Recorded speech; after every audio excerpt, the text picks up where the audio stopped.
Ya, pemirsa, Ketua Umum PSSI Erick Thohir memastikan Indonesia terhindar dari sanksi berat FIFA setelah batal menggelar Piala Dunia U20 2023.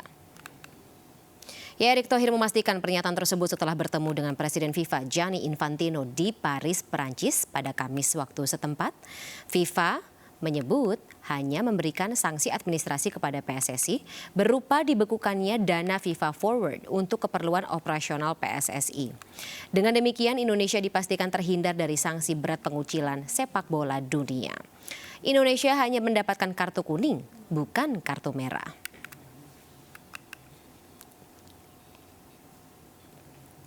Erick sendiri diutus oleh Presiden Joko Widodo agar kembali menemui FIFA untuk berkomunikasi agar Indonesia tidak mendapatkan sanksi usai dicoretnya Indonesia sebagai tuan rumah Piala Dunia U20. Presiden bahkan sebelumnya telah mengutus Erick untuk menemui FIFA, mencari solusi terbaik agar status tuan rumah tidak dibatalkan sebelum FIFA mencoret Indonesia sebagai tuan rumah. Pencabutan status tuan rumah oleh FIFA menyusul munculnya sentimen anti-Israel dari dalam negeri usai sejumlah kepala daerah, organisasi massa, bahkan partai politik menolak kedatangan timnas Israel di Piala Dunia U20.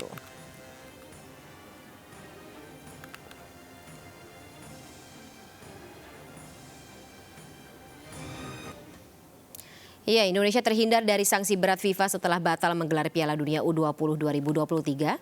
FIFA hanya memberikan sanksi administratif kepada Indonesia.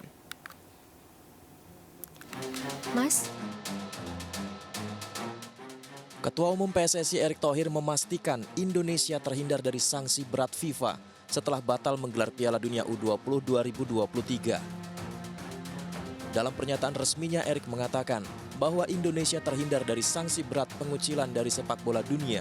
Indonesia hanya mendapatkan kartu kuning, tidak kartu merah. FIFA hanya memberikan sanksi administratif berupa pembekuan dana FIFA Forward untuk keperluan operasional PSSI. Erick mendatangi FIFA sesuai dengan arahan Presiden Jokowi untuk melakukan negosiasi sekaligus mempresentasikan kepada FIFA blueprint transformasi sepak bola Indonesia. Kekhawatiran Indonesia mendapat sanksi berat akhirnya tidak terjadi, pemirsa. Ketua Umum PSSI Erick Thohir mengungkapkan Indonesia hanya mendapatkan kartu kuning dari FIFA. Keputusan FIFA memberikan sanksi administrasi ini mendapatkan banyak apresiasi dari selebriti Indonesia.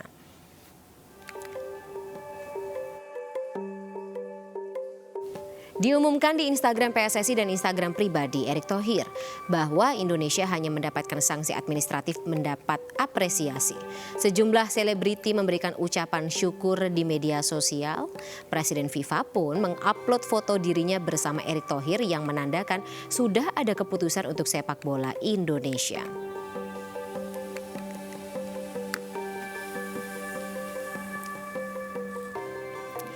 Pemirsa, perjuangan Ketua Umum PSSI Erick Thohir menemui Presiden FIFA Gianni Infantino akhirnya berbuah manis. Indonesia terhindar dari sanksi berat FIFA setelah batal menggelar Piala Dunia U20 2023. FIFA disebutkan hanya memberikan sanksi administrasi kepada PSSI berupa dibekukannya dana FIFA Forward untuk keperluan operasional PSSI. Kendati begitu, sanksi ini seharusnya bisa menjadi pembelajaran tentunya bagi kita, tentu demi satu tujuan, yaitu memajukan persepak bolaan Indonesia. Pembelajaran seperti apa yang harus kita petik dan juga apa antisipasi dan mungkin juga mitigasi ke depan. Kita akan perbincangkan lebih dalam malam hari ini bersama dengan Wakil Ketua Umum PSSI Zainuddin Amali, Wakil Ketua Komisi 10 DPR RI Hetifah Saifuddin, serta Koordinator Save Our Soccer Akmal Mahrali yang sudah bersama saya saat ini di studio. Saya sapa terlebih dahulu seluruh narasumber, Pak Waketum, Ibu Hetifah dan juga Mas Akmal. Selamat malam. Selamat malam. Ya, selamat malam. Assalamualaikum. Siap. Pak Waketum, Pak Amali, Pak Zainuddin Amali lewat sambungan telepon, tapi insya Allah sinyalnya cukup stabil ya Bapak untuk kita obrolkan bersama malam hari ini, karena saya mungkin ingin dengar yang katakanlah yang sudah dituliskan di media juga sudah cukup jelas, tetapi saya ingin tahu detail dari putusan FIFA ini apa saja, termasuk terkait dengan kartu kuning. Ya, terima kasih. Ya, Bu Ketua, Bu Hetifah, Mas Akmal, dan seluruh pemirsa. Saya kira sebagaimana yang sudah disampaikan oleh Ketua Umum Pak Erick Thohir, di berbagai media. Saya kira pada intinya apa yang kita khawatirkan, kita nanti akan mendapatkan sanksi yang berat di ban seperti tahun 2015. Alhamdulillah itu tidak terjadi, sebab kalau itu yang terjadi maka kita tidak bisa melakukan pertandingan-pertandingan yang di bawah koordinasi FIFA. Memang arahan Bapak Presiden Pak Joko Widodo kepada Ketua Umum Pak Erick Thohir ada dua hal. Yang pertama, Presiden minta untuk Pak Erick bertemu dengan FIFA segera mungkin dan menyampaikan pesan dari Bapak Presiden supaya jangan sampai kita mendapatkan sanksi yang berat.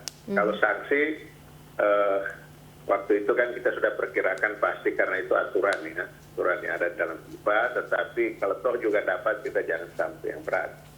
Yang kedua, Pak Presiden juga menugaskan Pak Erick Thohir untuk menjaga jangan sampai sepak bola Indonesia terkucil dari sepak bola dunia. Sebab kalau kita sudah tidak bisa main di level apapun, dan kemudian dalam negeri kita tidak boleh menyelenggarakan kegiatan sepak bola yang di bawah koordinasi FIFA, maka itu pasti kita akan terkucil. Nah, dua hal ini yang diperjuangkan oleh Pak Erick atas arahan Pak Presiden. Dan alhamdulillah FIFA setelah disampaikan itu, kemudian Pak Erick juga menyampaikan apa yang kita lakukan dengan sepak bola kita,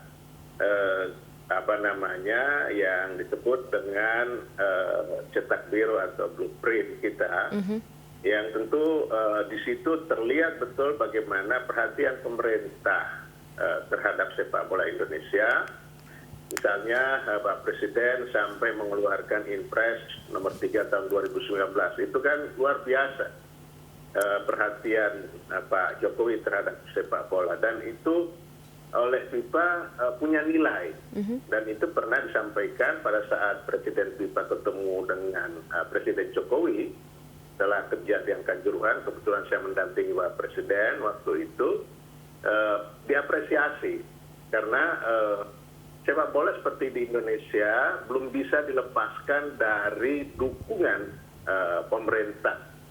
Berbeda tentu dengan negara-negara Eropa yang sudah sangat maju sepak bolanya, negara-negara yang lainnya. Tetapi kalau kita masih butuh dukungan pemerintah, tetapi bukan intervensi. Oke. Nah, setelah itu dijelaskan, kemudian apa wujudnya? Pak Erick menyampaikan bahwa misalnya melalui Kementerian PUPR, Pak Presiden telah memerintahkan untuk mengaudit lapangan-lapangan atau stadion yang digunakan untuk kompetisi Liga 1 dan Liga 2. Kemudian itu juga diminta untuk direnovasi. Nah, komitmen dari Menteri PUPR, Bapak Basuki, juga sudah dinyatakan, beliau sudah menginventarisir lebih dari 20 stadion yang ada, dan itu akan dilakukan renovasi. Nah, di samping itu juga ada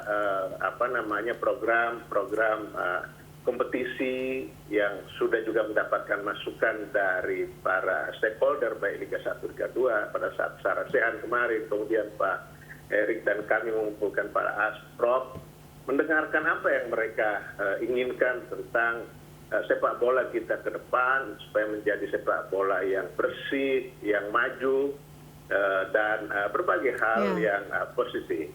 Nah, ini sudah disampaikan oleh Pak Erick, dan FIFA kan sudah mengetahui penyebab sebenarnya dicabutnya itu kan bukan karena kita, bukan karena pemerintah pusat maksudnya. Pemerintah pusat kan sudah dengan sungguh-sungguh menjaga komitmennya sesuai dengan government garanti. PSSI juga sebagai LOC sudah menjalankan tugasnya.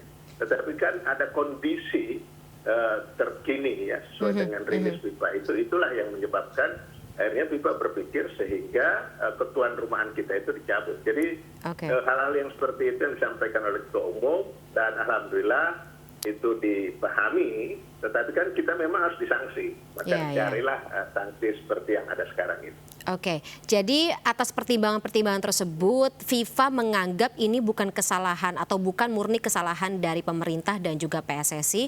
Hence, sanksi yang diberikan ini cukup ringan dan tentunya Anda sebagai Wakil Ketua Umum PSSI, apakah cukup lega, Pak Zainuddin? Ya mau nggak mau kita sebagai anggota FIFA kita harus terima tentu ya. Karena Tapi lega? kita tahu bahwa FIFA ini adalah organisasi yang sudah sangat mapan, profesional, dia sangat aturannya sangat dipegang betul, tidak mau diintervensi dan sebagainya. Sehingga apa yang sudah diputuskan ini ya kita harus terima, dan kalau ditanya lega nggak lega ya harus kita jalani. Oke. Jadi lega nggak lega yang penting dijalani, seperti itu ya. Sedikit berbeda konteks sih sebenarnya Pak Zainuddin. Tapi kalau mungkin Bu Hetifah bisa menjawab, kalau dari perspektif Anda cukup legakah dengan sanksi FIFA ini?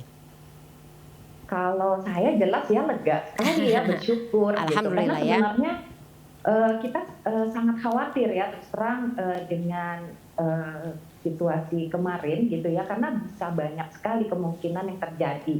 Jadi sekarang yang diperoleh sanksi ini ya seringan-ringan ya sih menurut saya, yang sangat mungkin juga kita atasi atau kita tangani, kita terima lah ya kalau sanksi administratif yang bersifat keuangan seperti ini. Karena bisa saja ya misalnya kita terancam ya dicabut dari keanggotaan FIFA, atau terancam tidak memiliki kesempatan kembali menjadi tuan rumah di ajang lain di masa depan. Jadi walaupun lega gitu, tetap masalah dasarnya itu harus kita atasi. Nah, Mas Akmal nih nanti mungkin bisa menjelaskan ya bagaimana ke depan gitu ya, belajar dari pengalaman ini. Kita bukan hanya lega di satu kasus ini gitu ya, tetapi ke depannya kan kita ingin membangun keolahragaan yang juga sustain ya, yang berkelanjutan ya, gitu. Jadi jangan sampai kita juga terancam dicoret jadi kandidat untuk Piala Dunia 2034, padahal kita juga pengen gitu ya. Kemudian juga federasi olahraga lain misalnya mungkin juga akan mempertimbangkan untuk tidak memilih Indonesia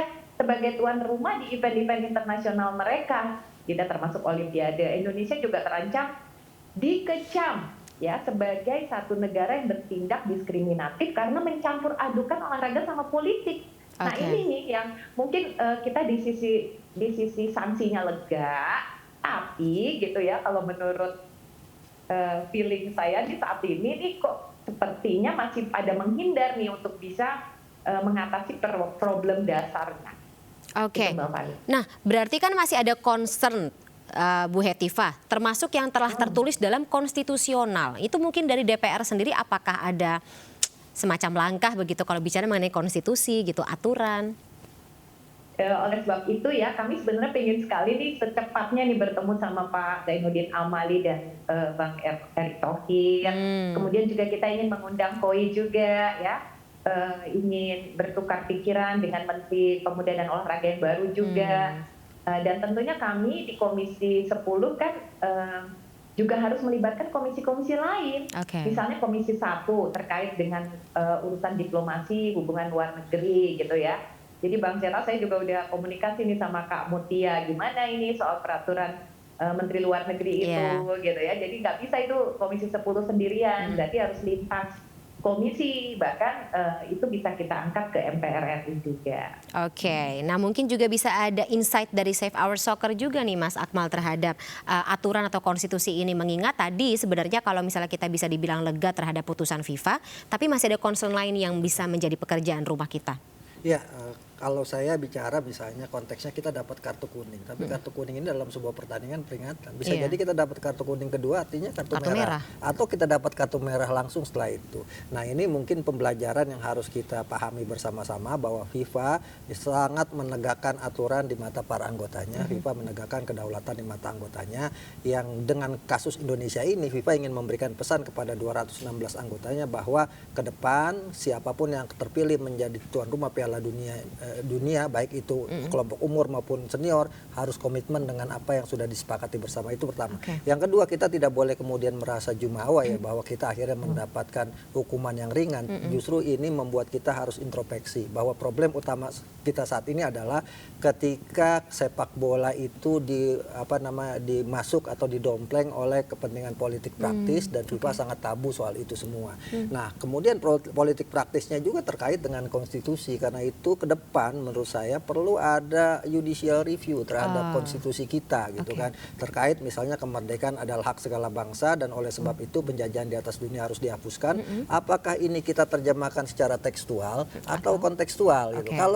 Kalau secara tekstual maka ini merembetnya banyak hal. Misalnya kalau secara tekstual diterjemahkan seperti itu, maka bukan cuma dengan Israel kita tidak boleh punya hubungan, tapi juga dengan Rusia yang menjajah Ukraina, dengan Cina yang menjajah Tibet, kemudian India yang menjajah Kashmir, bahkan Arab Saudi yang menjajah Yaman.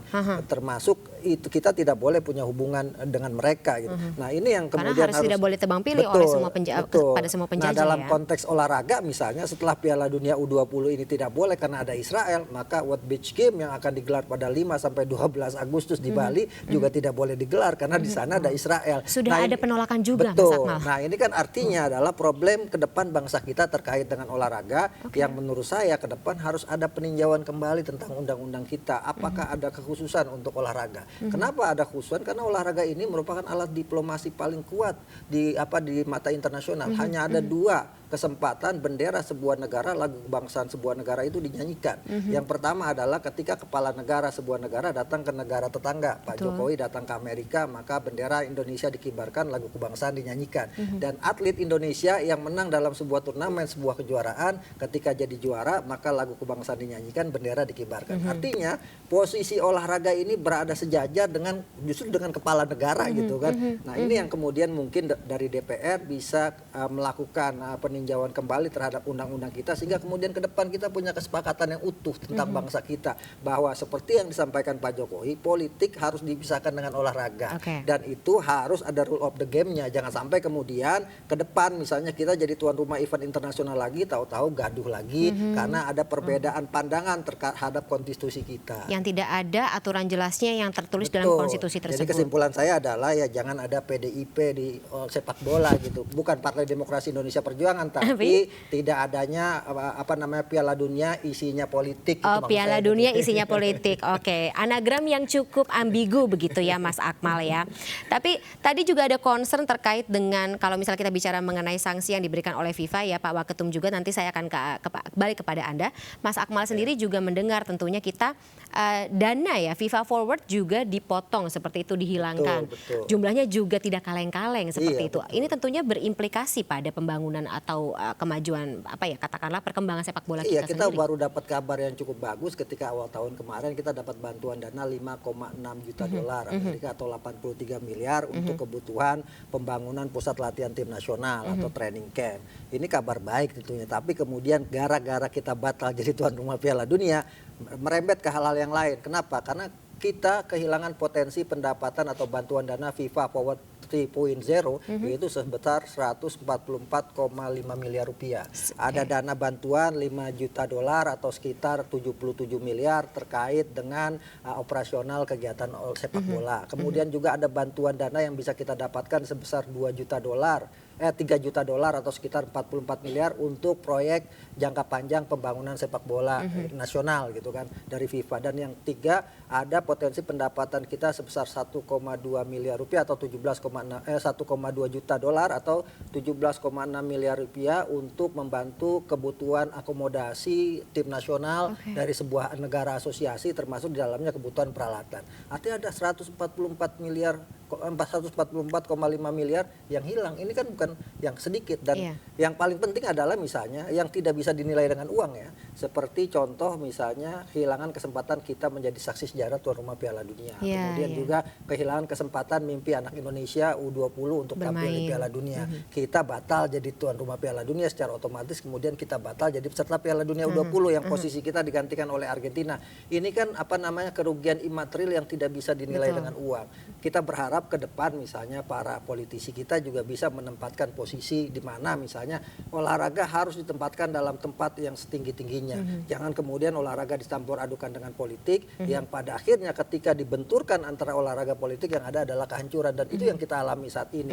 Nah, ke depan kita kan kalau bicara Piala Dunia misalnya, kita kehilangan omset atau potensi pemasukan 3,7 triliun dari Piala Dunia, dari devisa negara, dari pariwisata, dari kegiatan UMKM kita, dari bisnis perhotelan, bisnis makanan dan sebagainya. Nah, ini kan kerugian yang tidak kecil juga. Nah, karena itu ke depan jangan sampai kemudian sepak bola terbelenggu hanya untuk kepentingan-kepentingan politik praktis. Sepak bola dan juga olahraga secara keseluruhan ya. Kalau saya belajar dulu di pelajaran masa sekolah, katanya olahraga itu adalah katalis pemersatu bangsa, bukan politik yang menjadi katalis pemersatu bangsa. Bahkan di sepak bola Indonesia sepak bola adalah alat perdamaian dunia salah satunya ya kan. Inggris Argentina berseteru, Spanyol perang, kan? Kemudian selesai lewat sepak bola. Korea Utara, Korea Selatan berseteru, kemudian bisa dipersatukan lewat sepak bola. Irak berseteru dipersatukan lewat sepak bola, termasuk di dalamnya mungkin ke depan Israel dengan Palestina yang saat ini berseteru, konflik politik, konflik agama, tapi kemudian bisa disatukan oleh sepak bola. Tadinya harapan itu, saya misalnya sebagai penggemar bola, harapan itu muncul ketika kita jadi tuan rumah Piala Dunia U20 ya. Tapi sayangnya Indonesia bisa menjadi jembatan penghubung tersebut ya. Baik. Saya kembali ke Pak Waketum, Pak Zainuddin. Ketika tadi Mas Akmal, ini kalau kita bicara mengenai kerugian yang dialami oleh Indonesia, kita tidak bisa menafikan ada kerugian material dan juga imaterial. Tapi saya bicara mengenai kerugian material terlebih dahulu. Ada 144,5 miliar yang hilang seperti itu. Sejauh apa ini mempengaruhi operasional PSSI dan tentunya program-program PSSI sendiri untuk memajukan sepak bola?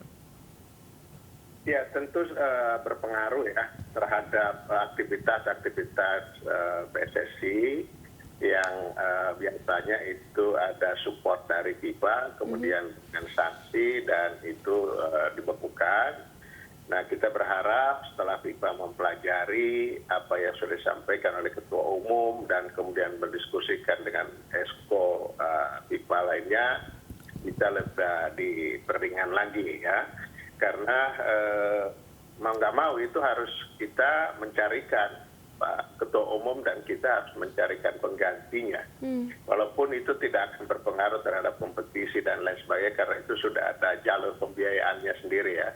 Tetapi saya setuju dengan Mas Akmal tadi, itu yang material. Tetapi yang immaterial itu lebih besar value-nya, lebih besar nilainya karena belum tentu 20-30 tahun lagi kita bisa mendapatkan kesempatan untuk menjadi tuan rumah dan juga timnas bisa mainkan. Kita harus jujur mengatakan bahwa kalau dikualifikasi belum tentu anak-anak kita atau timnas kita bisa langsung main. Tetapi sekarang karena kita sebagai tuan rumah, maka kesempatan buat timnas kita, anak-anak U20 kita itu menjadi salah satu peserta yang sudah pasti karena diberikan sebagai tuan rumah. Nah, hal-hal yang seperti ini saya kira nilainya lebih, belum lagi sesuai hitungan Kementerian Pariwisata dan Ekonomi Kreatif, kira-kira potensi kita yang potensial loss ya, kira-kira 3,7 triliun, belum lagi yang lain. Saya kira hitungannya lebih. Jadi lebih besar yang imaterial daripada yang materi yang terhitung tadi itu. Nah, ini yang memang harus menjadi pelajaran berharga buat kita. Sekarang kita masih dapat kartu kuning, jangan sampai satu saat nanti ini akan menjadi kartu merah karena kita tidak bisa memahami esensi dari olahraga khususnya sepak bola itu. Nah, ini saya kira kami dari PSSI, Ketua Umum Pak Erick Thohir tentu akan bekerja keras bagaimana mencarikan pengganti untuk pembiayaan yang sementara ini hilang. Dan federasi harus tetap jalan, olahraga sepak bola Indonesia harus tetap kita dorong untuk bisa bertransformasi dan kita tidak boleh berhenti, dan ini menjadi tantangan tersendiri dan tantangan baru yang tadinya kita tidak memikirkan itu karena FIFA sudah menyiapkan, tetapi sekarang kita harus pikirkan mencarikan itu. Tapi sekali lagi yang imaterial itu yang lebih lebih besar yang kita rasakan sekarang ini. Nah, kekecewaan ya salah satu bentuk kerugian imaterial tersebut kan kekecewaan yang sampai dengan saat ini tentunya lukanya belum sembuh begitu Pak Zainuddin Amali. Kalau dari PSSI sendiri bagaimana bentuk dialog terutama yang dialamatkan kepada teman-teman adik-adik kita di timnas timnas U20 ini sendiri? Ya, beberapa saat yang lalu ya Pak Presiden Pak Joko Widodo sudah datang langsung bertemu mereka di GBK. Dan beliau tentu menyampaikan rasa sedih dan kecewa sama dengan yang dirasakan oleh kita itu. Nah, di akhir dialog kemudian Pak Presiden menanyakan mereka menginginkan apa yang harus diminta dari pemerintah. Ada 3 keinginan itu. Okay. Yang pertama ada di antara mereka ingin menjadi ASN. Yang kedua ada ingin kuliah. Yang ketiga ada yang ingin menjadi masuk anggota Polri. Nah, Pak Presiden sudah menyampaikan ke saya untuk segera itu diurus tanpa mengganggu latihan dan mereka berkompetisi. Nah, untuk yang satu hal ya, untuk perkuliahan itu saya sudah mendapatkan komitmen dari Universitas Negeri Surabaya karena di sana kebetulan ada Fakultas Ilmu Keolahragaan dan Kesehatannya akan memberikan beasiswa sampai dengan tingkat magister Kepada seluruh mereka, anggota? Ya, pemain. Bagian berminat. Kemudian untuk kepolisian, Pak Kapolri juga sudah menyampaikan ke saya, silahkan didaftar saja, didata saja. Pekerjaan mereka tetap bermain sepak bola, tetapi dia tercatat sebagai anggota. Kemudian untuk ASN juga Pak Azwar Anas, Menteri PAN-RB sudah menyampaikan siap memfasilitasi itu karena pengalaman waktu saya masih menjadi Menpora, terakhir saya mengangkat 300 orang atlet ya sebagai ASN kita di Kemenpora, tetapi tanpa mereka harus kerja kantoran. Bagi yang masih berprestasi tetap saja mereka bermain. Seperti misalnya Eko Yulianto di angkat besi, Apriani Rahayu di bulu tangkis. Itu sekarang Apriani itu tercatat sebagai mahasiswa UNESA, ASN Kemenpora, tetapi dia tetap bisa berlatih sampai semaksimal mungkin. Jadi pemerintah, Pak Presiden, Pak Joko Widodo diminta kepada saya untuk semuanya dibereskan dan diurus. Dan anak-anak itu kelihatannya sih lega ya dengan jawaban Pak Presiden seperti itu. Antusiasmenya ya katakanlah harapan mereka masih tetap ada ya kalau misalnya dibilang masa depan mereka hilang begitu dengan batalnya kita menjadi tuan rumah itu tidak akan terjadi begitu ya, dijamin oleh pemerintah ya Pak Waketum, Pak Zainuddin? Iya betul, Pak pemerintah, dan ini langsung instruksi Pak Presiden kepada kami untuk melakukan itu. Baik.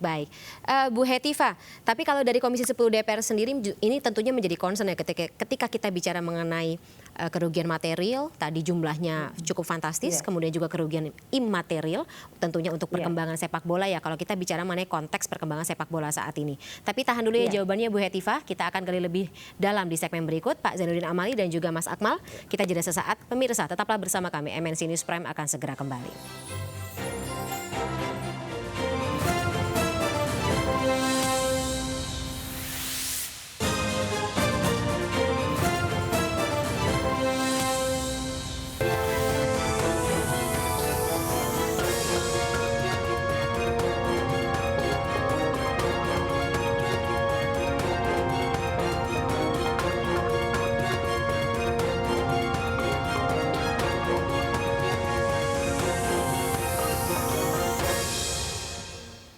Terima kasih pemirsa, Anda masih bersama kami dalam MNC News Prime dan kita masih membahas terkait dengan bagaimana implikasi dari sanksi yang diberikan oleh FIFA ke Indonesia, yakni kartu kuning serta sanksi administrasi lainnya. Masih bersama kami malam hari ini Wakil Ketua Umum PSSI Zainuddin Amali, Wakil Ketua Komisi 10 DPR RI Hetiva Saifuddin dan juga Koordinator Save Our Soccer Akmal Marhali. Saya kembali ke Bu Hetiva.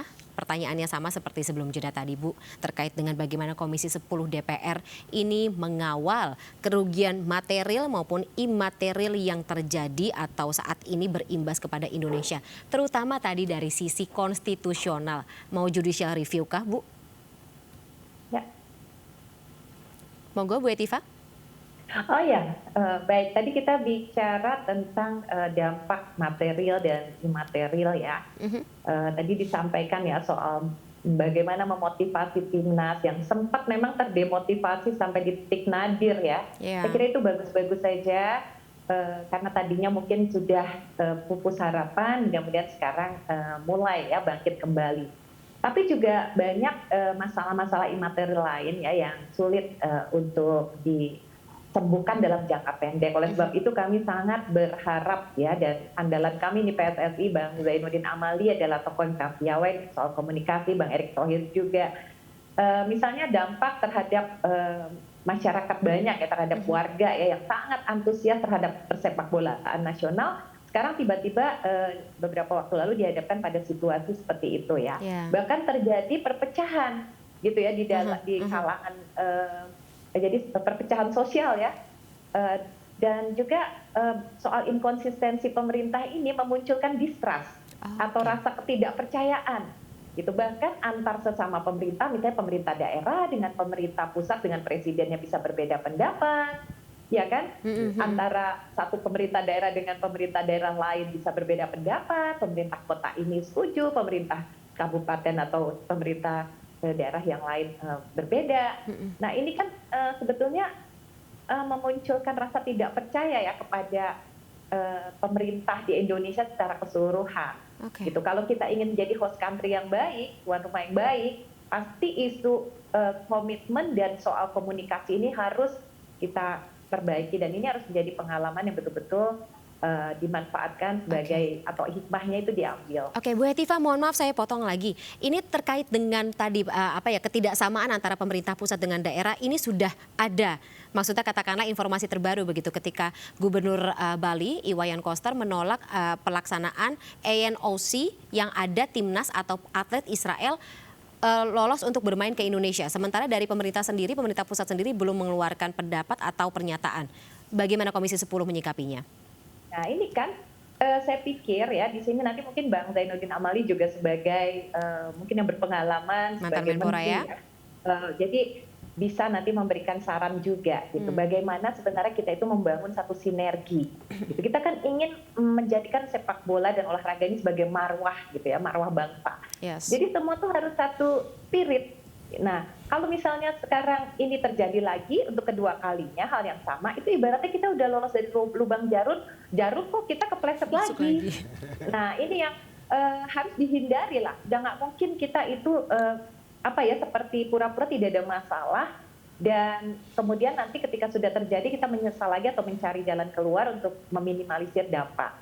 Nah sekarang Menteri Dalam Negeri misalnya, bisa nggak sih Bang ZA gitu ya, misalnya Menteri Dalam Negeri jika ada kasus pemerintah daerah yang berbeda pendapat dengan presiden gitu ya, apakah bisa itu ditegur? Gitu ya, kan kita kan kesamaan lah gitu sikap ketika berhadapan dengan pihak lain apalagi. Jadi bahkan kalau perlu itu disepakati terlebih dahulu. Nah inilah yang dimaksud dengan komunikasi politik. Mudah-mudahan PSSI gitu ya dengan tokoh-tokoh yang sangat piawai berkomunikasi ya menurut saya ya, dibandingkan periode sebelumnya ini, mudah-mudahan banyak hal yang menjadi harapan kami gitu supaya perkembangan persepak bolaan di Indonesia itu betul-betul menjadi lebih baik ya, bukan saja soal peningkatan prestasi atlet tapi juga banyak hal-hal lain terkait dengan pembinaan supporter, manajemen kompetisinya, kemudian juga infrastruktur. Ini luar biasa sekali ya langkah-langkahnya. Tapi sekali lagi gitu tadi aspek-aspek politis gitu ya terkait dengan bagaimana nama baik dan pride kita di mata dunia itu harus kita selamatkan. Nah, bicara mengenai tadi aspek politis itu Bu Hetifah gitu. Ini juga pasti kan menjadi pembahasan tersendiri ya di Komisi 10. Kita mengerti dan kita juga mengetahui bagaimana fraksi-fraksi antara satu sama lain tentunya punya dinamika dan juga perspektif yang berbeda gitu melihat bagaimana katakanlah implementasi aturan atau konstitusi yang ada di Indonesia ini ya yang ujung-ujungnya jadi berimbas begitu kepada sikap kita untuk apakah menolak atau menerima delegasi dari negara lain. Ini bagaimana pembicaraan dalam dinamika maksudnya pembicaraan dalam Komisi 10 sendiri? Sebetulnya kami berharap ya nanti setelah kita juga membahas ini dengan Bang Okto ya di KOI karena akan ada event segera ya di Bali lagi, pasti dari sini kita juga sudah bisa mengantisipasi ya akan ada problem lagi. Nah jadi kita harus fokus nih kepada masalah tersebut. Nah kalau bisa ego maupun kepentingan politik memang kita tekan dulu gitu, kepentingan bangsa itu menjadi nomor satu. Nah bahwa misalnya ya bahkan peraturan Menlu ya yang terkait dengan kedatangan warga Israel ke Indonesia dan mungkin larangan untuk mengibarkan bendera ataupun menyanyikan lagu itu juga apakah bisa dihapuskan atau dicabut? Menurut saya bisa saja. Itu hanya mungkin secara politik tidak ada satupun menteri yang ingin gitu ya dicatat oleh sejarah sebagai seorang menteri yang dianggap mungkin pro Israel misalnya gitu. Tapi kan itu kan ego pribadinya gitu. Sekarang kan kita perlu untuk memikirkan kepentingan negara di atas kepentingan kelompok ataupun perorangan. Baik, Mas Akmal bagaimana sebagai konstituen ya katakanlah sebagai pecinta sepak bola kan jago konstituennya dari Komisi 10 DPR dan tentunya mitra kerja dari Komisi 10 DPR itu sendiri. Menanggapi bagaimana sikap kemudian juga mungkin semangat yang sama begitu dalam mengubah apapun yang terjadi saat ini? Ya, seluruh stakeholder politik harus diajak bicara ya untuk kaitannya dengan ini. Sebenarnya termasuk parpol? Betul, karena di Permenlu itu sebenarnya ada juga kebijakan dalam pasalnya menyebutkan bahwa negara juga harus melihat konstitusi atau kemudian aturan-aturan regulasi-regulasi internasional yang ada di dalamnya. Termasuk misalnya kalau FIFA punya regulasi maka itu kebijakan itu kemudian dipatuhi juga. Gitu. Ada pengecualian sebenarnya. Tapi kan kemarin ketika situasi politik praktisnya sangat tinggi, yang diterjemahkan cuma yang soal tidak menerima Israel, tidak punya hubungan diplomasi dengan Israel, tidak boleh ada bendera, tidak boleh ada ada lagu yang dinyanyikan. Sementara sebenarnya sebelum-sebelumnya nggak ada masalah gitu kan. Karena memang ini sepak bola itu daya magnetnya sangat tinggi, kemudian mendapatkan perhatian secara khusus. Kemarin misalnya bulu tangkis tidak masalah, balap sepeda tidak masalah, panjat dinding tidak masalah, e-sport tidak masalah, menembak tidak masalah. Yang jadi masalah justru di sepak bola. Padahal ketemu sama timnas negara yang bersangkutan. Betul. Nah ini bahkan kemudian misalnya di kejuaraan balap sepeda Michael Yakovlev di velodrome itu peringkat 3. Ketika peringkat 3 kan benderanya naik juga. Nah itu kan sebenarnya tidak masalah juga ketika itu. Nah kemudian pertanyaan orang bola misalnya, kenapa kok giliran bola jadi masalah? Ada apa dengan sepak bola gitu?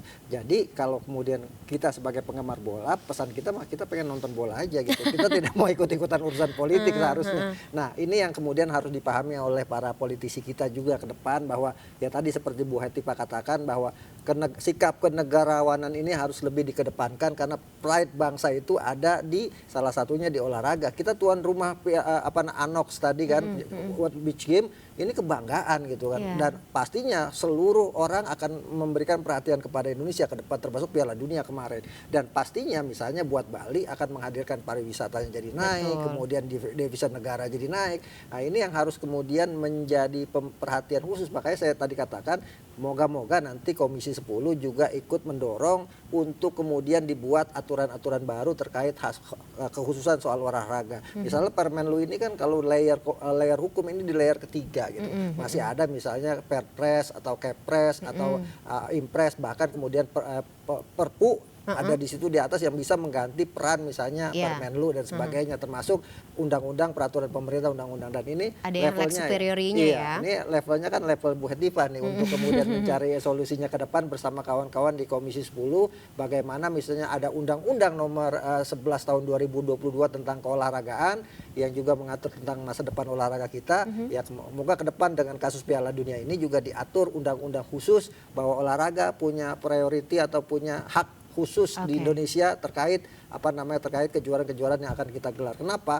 Karena olahraga punya kedaulatan tersendiri gitu. Ketika kemudian misalnya FIFA melihat Israel sebagai bangsa yang berdaulat di sepak bola, maka punya hak untuk ikut pertandingan sepak bola. Kecuali misalnya Israel mendapat hukuman sanksi dari FIFA sehingga kemudian tidak bisa ikut event tersebut. Termasuk nanti depan itu kan ada 3-on-3 basketball yang ikut di Anox World Beach Game itu dari Israel, kemudian renang mereka lolos kualifikasi di FINA 2022 yang digelar di Hungaria. Nah, udah lolos kualifikasi nggak boleh main juga.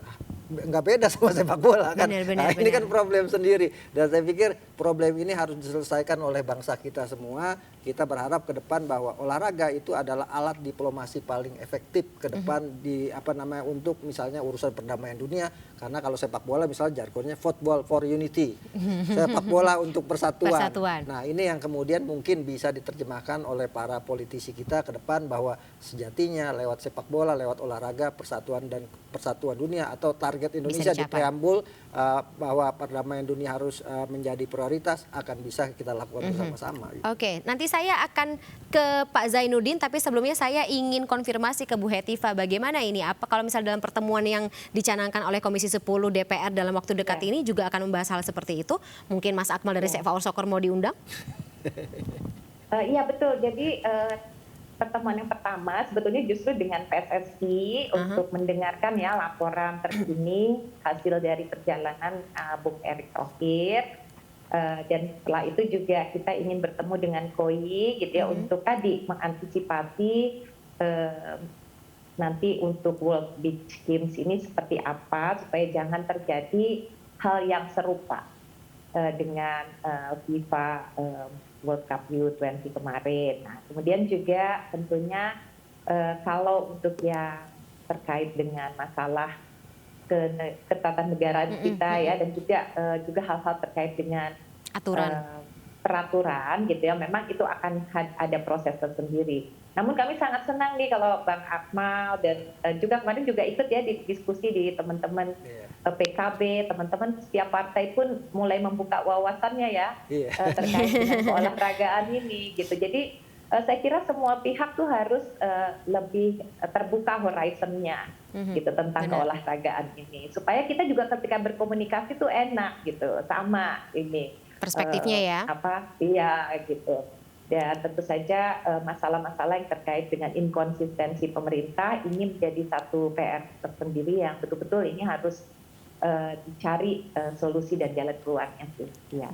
Baik, nah untuk Pak Waketum, Pak Zainuddin, tadi Mas Akmal bicara kalau misalnya cabur yang lain tidak kena spotlight atau katakanlah sorotan sebegitu dalamnya, sebegitu masifnya, sementara sepak bola menjadi magnet tersendiri.